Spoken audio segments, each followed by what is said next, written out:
Bom, o meu nome é Leonardo Nascimento e tanto eu como meus colegas do grupo nós vamos falar sobre dissídio coletivo.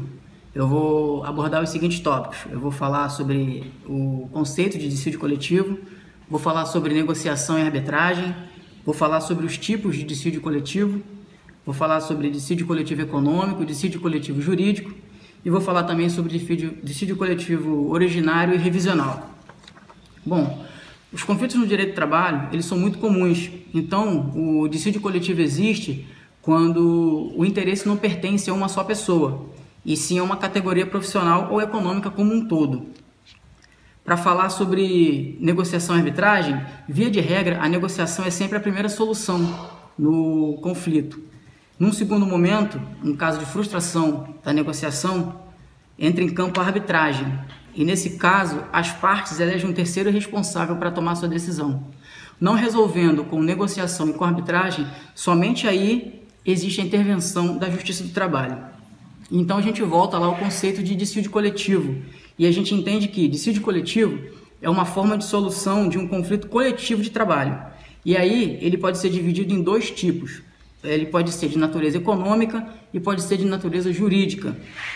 É importante ver que, de natureza econômica, os dois lados entram com a ação de forma conjunta e, de natureza jurídica, apenas uma das partes, se estiver insatisfeita, pode entrar com a ação. Ele é considerado de natureza econômica quando eles criam normas que vão regulamentar os contratos de trabalho, por exemplo, condição salarial, hora extra, e ele é de natureza jurídica quando ele vem para interpretar uma norma que já existe, seja ela por lei, por costume ou por um acordo. O Tribunal Superior do Trabalho adicionou alguns esclarecimentos quanto aos tipos de dissídio e classifica eles em originário e revisional. Então, o dissídio coletivo ele é originário quando inexiste ou em vigor uma norma e condição especial de trabalho decretada em sentença normativa. E ele é dissídio coletivo revisional quando é destinado a reavaliar uma norma ou uma condição de trabalho já pré-existente, sem que se hajam tornado injusta ou ineficazes pela modificação das circunstâncias em que se ditaram. Agora, dando continuidade, a colega Nick Bianca vai falar para vocês sobre quem pode ser parte no dissídio coletivo.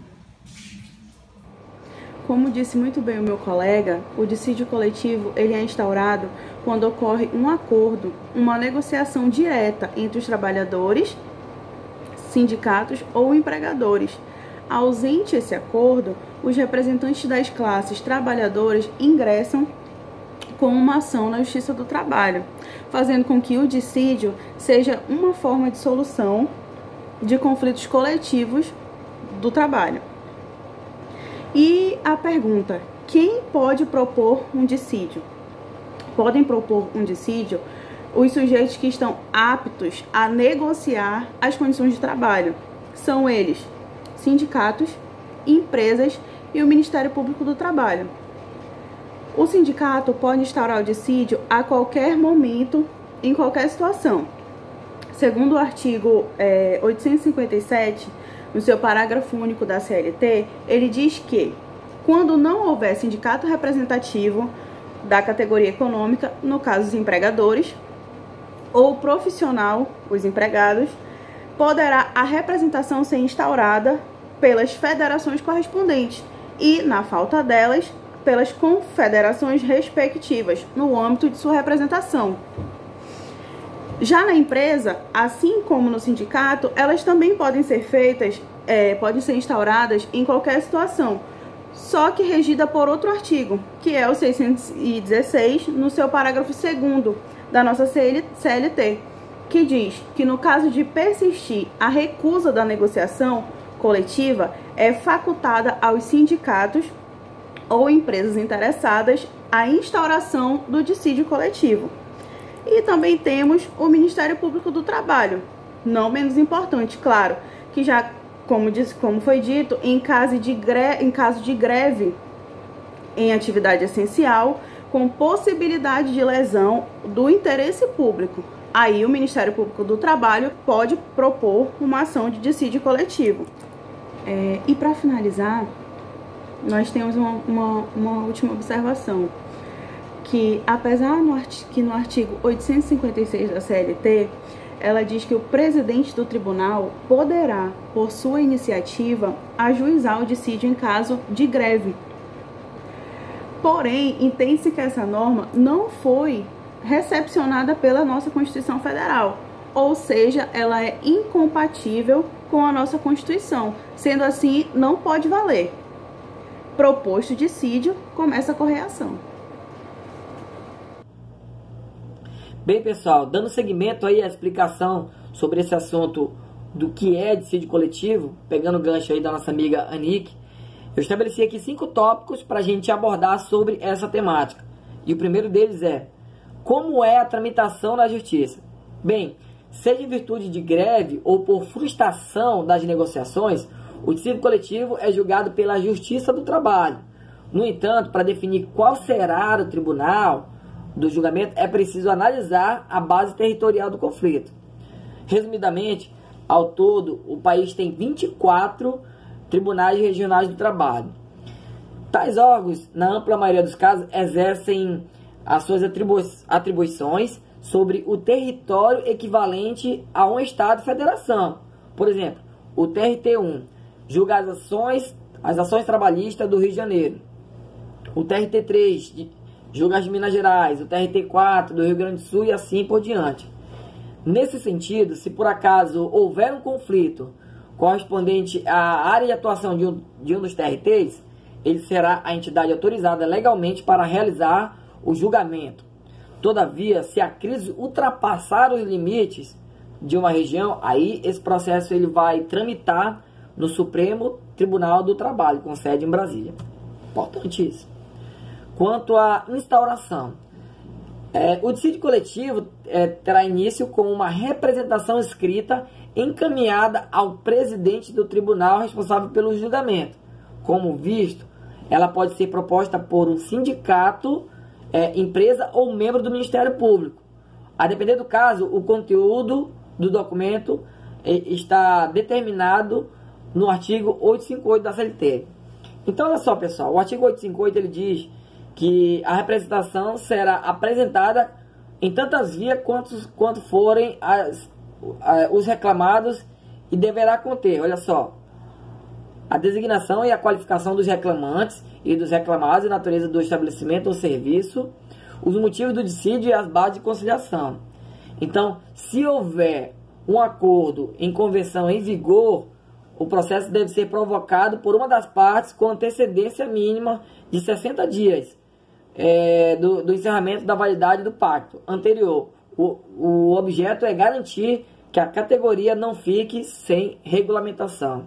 Muito importante, gente.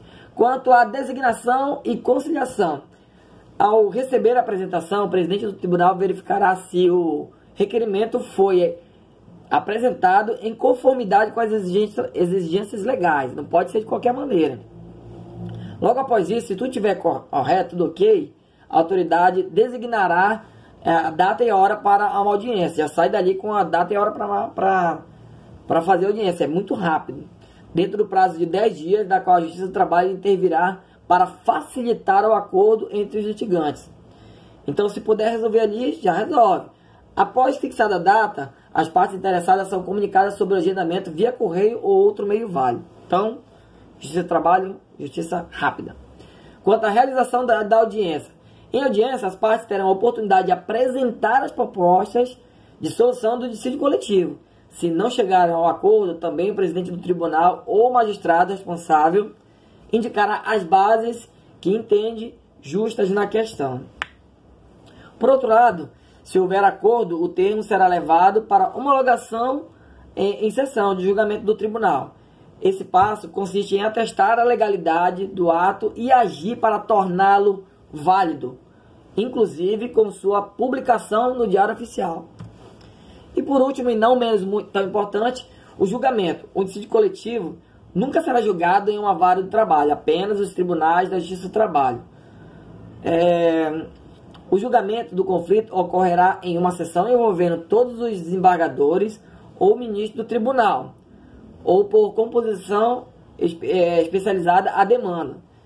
Primeiro, um relator é sorteado e o escolhido fará uma espécie de síntese da demanda e se posicionará sobre o tema. encaminhando o texto para o revisor e ele realizará apontamentos e sugerirá correções e confirmará as partes, enviando posteriormente as duas versões para o julgamento do tribunal. Bom dia a todos, bom dia professora Fabíola. Darei continuidade ao trabalho em equipe, como também falarei sobre quem tem competência para julgá-lo e a validade do dissídio coletivo. Bem, a competência para julgá-lo compete aos ministros e aos desembargadores do TRT, TJT, TST, que farão a análise da demanda e publicarão a sentença normativa, extraindo todo o conteúdo da CCT, da ACT que não foi pactuado entre as partes, como também fará a interpretação da norma trabalhista, dependendo do tipo de pedido que foi formulado. Em ocasiões, hipoteticamente falando, longínqua, o Poder Judiciário faz do legislador a função de executivo de criar as leis, que é justamente só para complementar ou quando não tem uma CCT ou uma ACT já efetivada. Está escrito lá nos artigos 678 e até o 680 da CLT. Após a sentença, as partes são comunicadas através de um aviso de recebimento via correio, como também as partes interessadas podem consultar a imprensa oficial, que é o mural que está nos tribunais. E ela começa a vigorar 60 dias antes do término do atual contrato, sendo que, caso haja um descumprimento da norma, ela passará a ter validade a partir do ajuizamento da nova demanda ou, se não tiver prazo, a partir da publicação da sentença. Isso está lá escrito no artigo 868, parágrafo 1 e 870, assim como ela terá uma validade de 4 anos para poder vigorar. O recurso, que é a revisão daquilo que foi preferido pelo magistrado, o ministro ou o desembargador, quando uma das partes não estiver satisfeito com aquilo que foi proferido. Então, de acordo com o artigo 874, quando uma parte não estiver satisfeita, ela pode pedir revisão no processo. Só que ela vai pedir revisão do processo através de um recurso ordinário ou através de um embargos infringentes. O recurso ordinário é quando o julgamento for realizado pelo TRT, a parte conformada vai lá e pede uma revisão junto ao TST. Boa noite, excelentíssima professora Fabíola Samito. Estamos falando sobre o dissídio coletivo, dando continuidade depois da ótima apresentação do colega Luiz Fernando. Temos aqui o reajuste salarial e dos seus benefícios. Como que é feito esse reajuste, esses cálculos? Então, a primeira coisa que tem que se fazer é identificar a categoria do profissional. A segunda, analisar se ela foi abrangida pela sentença normativa. Agora iremos para a prática de como é feito o cálculo. Vamos fazer um esboço, certo? Se for de 5% o reajuste e esse trabalhador ganhava R$5.000, a diferença será R$250. Então, esse trabalhador ganhará R$5.250. Só que temos a progressão disso, certo? A base de um mês, que é 0,417, e for passando os meses, no segundo mês o trabalhador vai ganhar 0,832% e assim sucessivamente. Temos mais uma categoria, o retroativo. Esse reajuste retroativo vai de acordo com os meses que vão passando. E como é que é feito? Continuaremos com a base de 5%. Temos a base de 5%. Se o retroativo for 3 meses, 3 meses,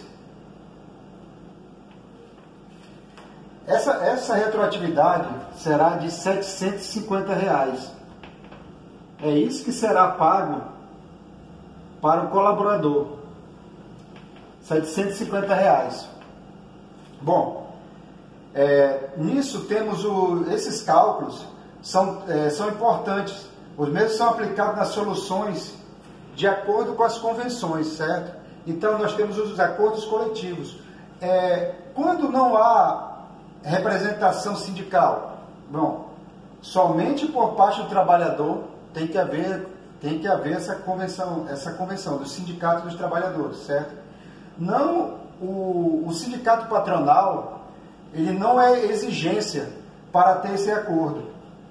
É recomendável que procure o auxílio jurídico especializado no início da tratativa. Ou seja, antes de qualquer acordo, é preciso que tenha essa iniciativa, certo? E onde há justificativa na lei da representação sindical? Artigo 8º do 3º da CF e artigo dos 513, a linha A da CLT. Ok? Boa noite, muito obrigado. Ô, professor.